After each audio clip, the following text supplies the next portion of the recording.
folks, I'm Sam Tana from Timbecon. I found the picture of the sandpaper kid and today I'm going to frame it up for him. So if you don't know who the sandpaper kid is, you haven't been watching our channel. So take a look up here. A lot of people think framing is hard and difficult. You need big heavy machines. But with these two babies, we're going to make it simple and easy, and you can even do it on your kitchen table. So the first thing you do is take the measurements of your print, cross section, which is 460, and the width 300. Now those measurements will be the internal of your corners for framing the picture. So once you've taken the measurements of your print, you have to mark and then cut your miters. For that, we'll be using the Belladonna Mitre Saw. This is a very easy and handy machine to use. It's light, it's accessible to be used in your kitchen, garage, or any small area in your home. All you have to do is mount it onto a piece of scrap timber using 4 screws, and then you can adjust according to the miters that you need on your material. In this case, there'll be a 45-degree cut.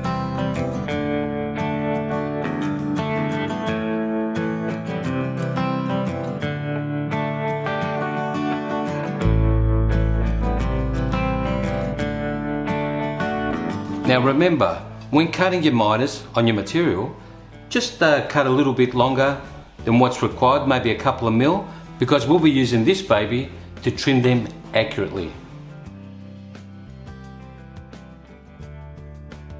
See how easy that was? Now we've got all our 4 sides cut to measure. Now all we have to do is trim them on our trimmer. We don't need this anymore, we'll put it away and we'll bring our trimmer in place. This is a well-constructed machine. It's solid and very accurate.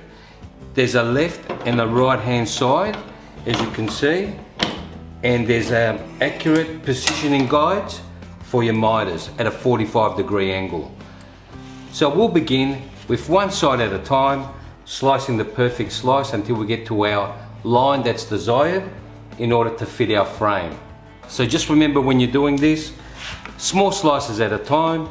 Bring your blade up in a closed position, butt your work up right up against the blade, release, just a smidgen at a time. No need to be too aggressive, and just a thin slice. Now in the event that you want to try and be a little bit more aggressive, just to show you what can happen, nothing remarkably dangerous, it'll just be a little bit more difficult to slice off, more than you can chew, as they say. So we will just, this is maybe a little bit extra, so it'll just become a little bit more strenuous on your arm. There you go. It will give you a perfect slice with no tear out, but it's easier just to do a little bit at a time.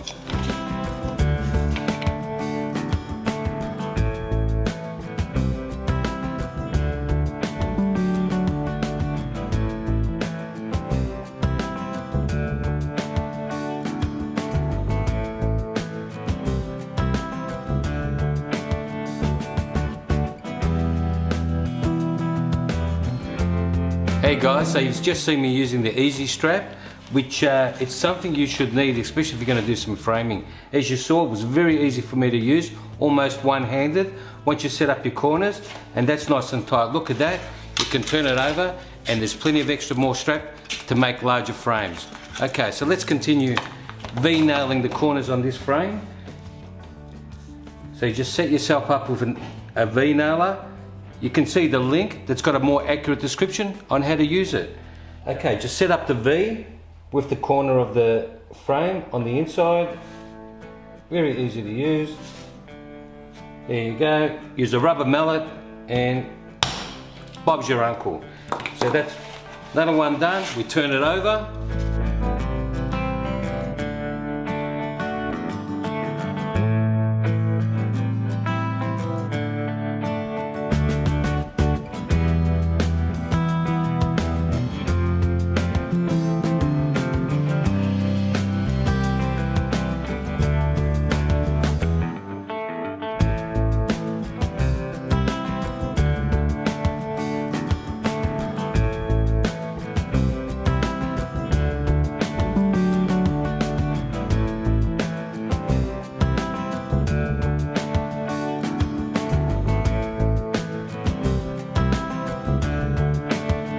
So there you go, guys.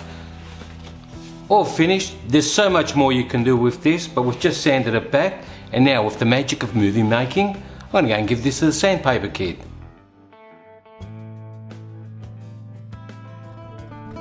Hey Sandpaper Kid, I'm Sam from the future and I've got something for you. That's great. Now I can tell the judge I actually was framed.